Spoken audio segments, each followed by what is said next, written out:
Hi, this is Mike Searles, the comeback coach, on a mission to help 100,000 people come back from setbacks in the fastest time possible. Everybody loves a comeback story, and mostly comeback stories focus heavily on success after adversity. That's fine. I focus on success too, but in this episode, we're going to answer a deep question.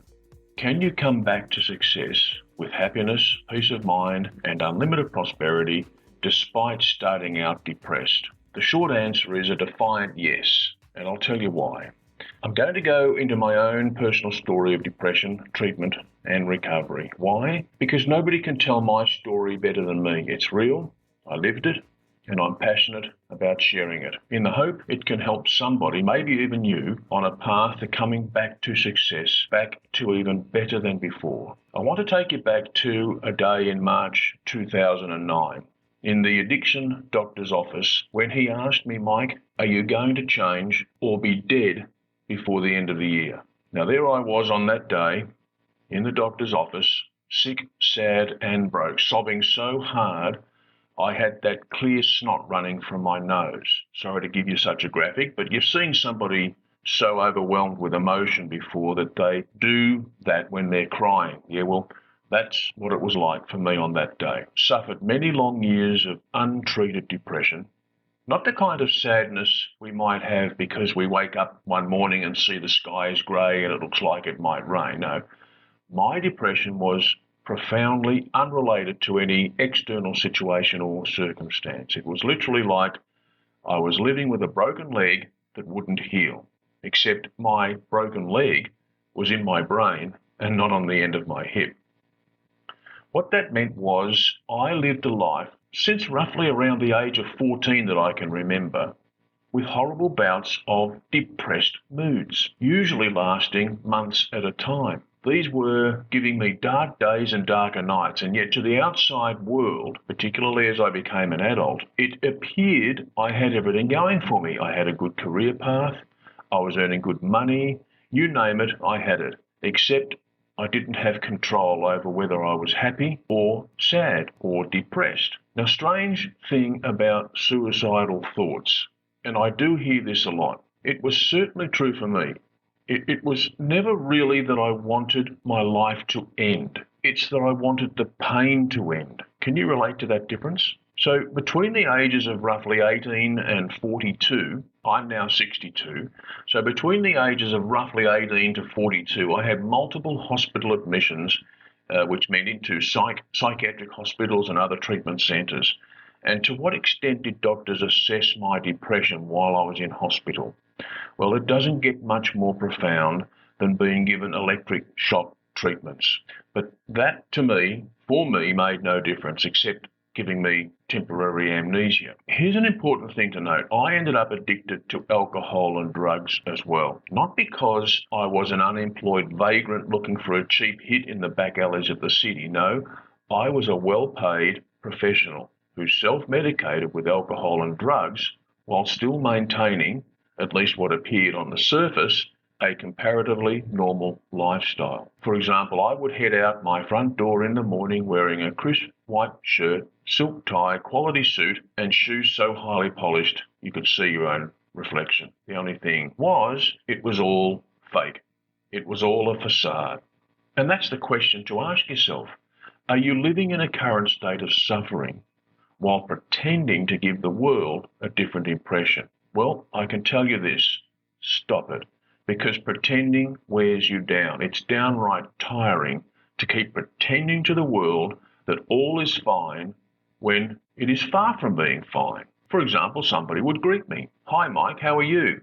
And my standard reply, "Hi, great, thanks." Well, great?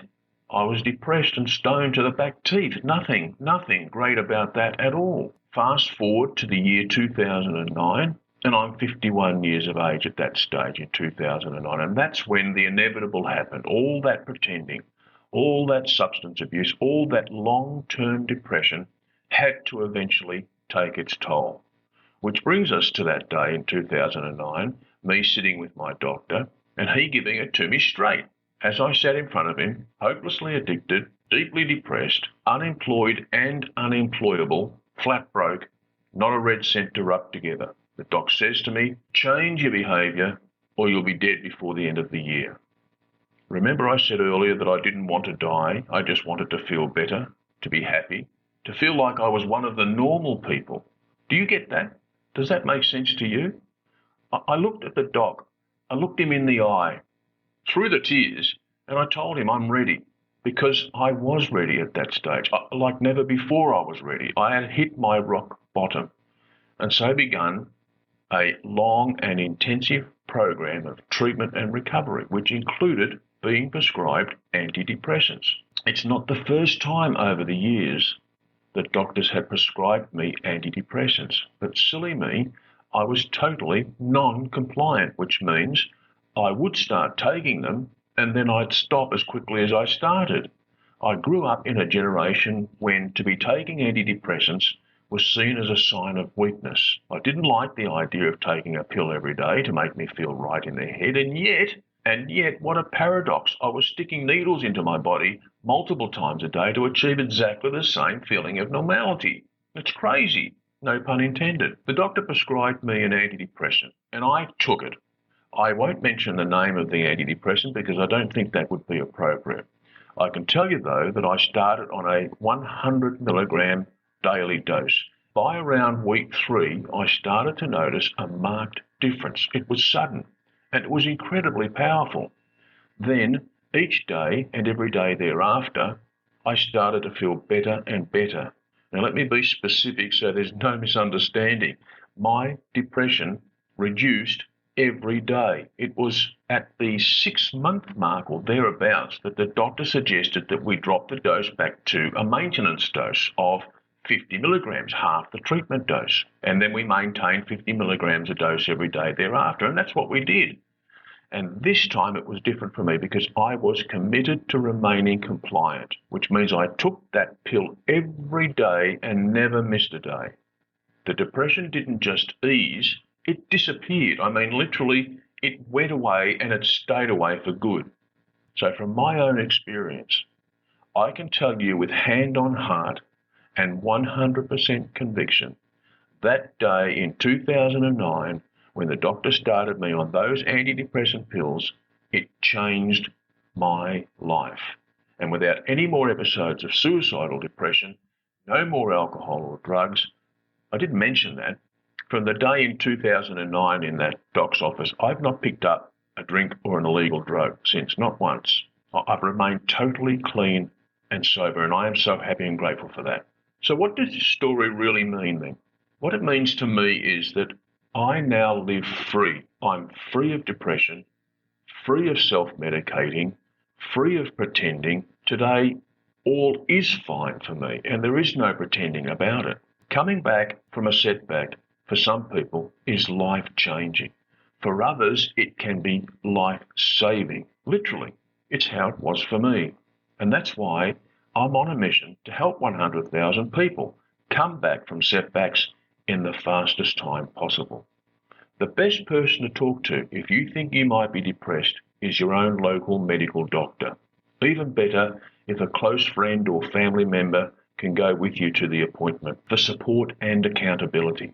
And hey, you think I never made an appointment over the years to go and see a doctor about my life and never showed up? Lots of times.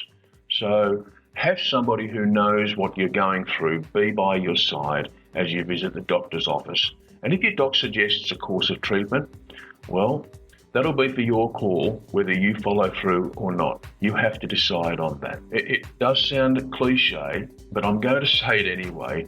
If I can do it, I know anybody can do it. This is Mike Searles, the comeback coach, on a mission to help 100,000 people come back from setbacks. And thank you for listening.